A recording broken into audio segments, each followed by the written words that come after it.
Você sabe como funcionam os meios de comunicação na China?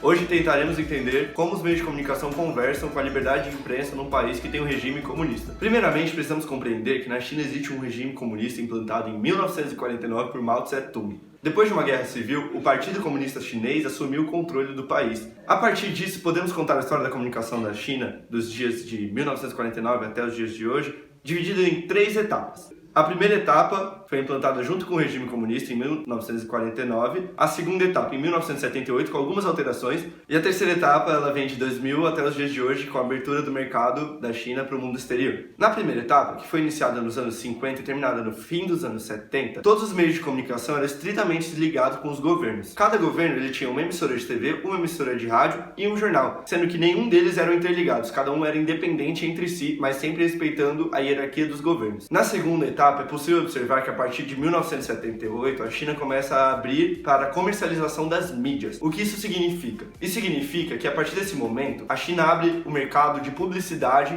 dentro de todos esses meios de comunicação, ou seja, espaços dos jornais, espaços de tempo nas rádios e nas emissoras de TV começaram a ser vendidos para agências publicitárias. E o que isso influenciou na comunicação na China? Isso influencia que, de certa forma, a China começou a perder um pouco do controle dos meios de comunicação do seu próprio país. Um pouco mais à frente, os meios de comunicação começam a se assemelhar um pouco ao capitalismo que abrangia o resto do mundo inteiro. Batendo de frente um pouco com o comunismo do país, os meios de comunicação eles começam a criar competição entre si. Essa competição foi criada justamente para conseguir mais verba. Os meios mais lidos, mais vistos, mais ouvidos, eles tinham mais valor de tempo no ar, na TV, ou mais valor de espaço num jornal. Com tudo isso que estava acontecendo, todo esse choque que havia entre o capitalismo e o comunismo das regulações antigas, que é todo esse conservadorismo de todos os meios de comunicações pertencem ao Estado, todo esse choque começou a gerar uma estagnação da comunicação de todos os meios de comunicação no país. Nos anos 2000, todos os meios de comunicação eles se estagnaram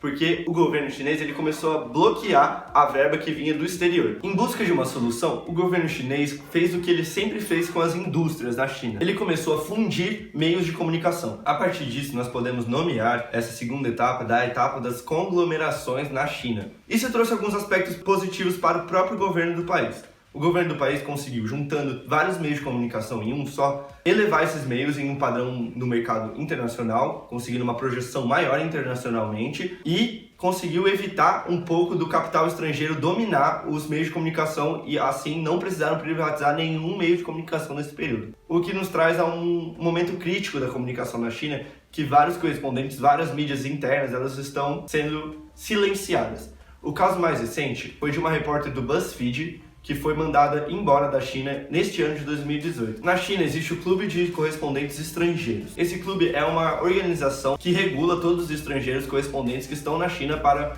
transmitir informações para mídias de outros países.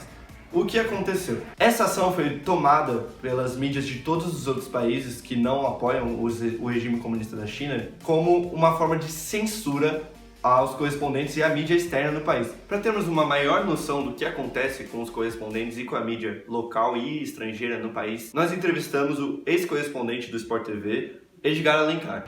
Eu fui com a sensação de ser uma coisa única, uníssona e estatal. É quase isso, mas eu vi um pouco mais de abertura. Não dá para falar em imprensa crítica, não dá para falar que eu vi oposição, mas também não vi uma coisa tão comunista como eu imaginava. De uma maneira geral, e aí, é claro que como depoimento eu só posso dar de um estrangeiro trabalhando na China.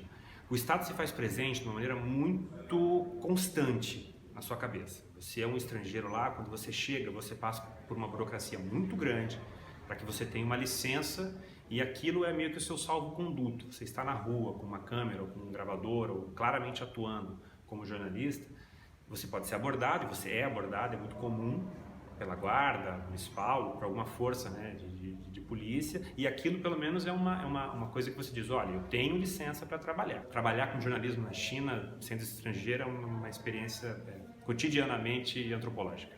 Bom, com tudo isso que vimos, o questionamento que fica é até que ponto a política deve ter controle sobre todos os meios de comunicação? Bom, eu espero que esse vídeo tenha ajudado vocês a refletir um pouco mais e entender um pouco mais sobre a história da comunicação na China.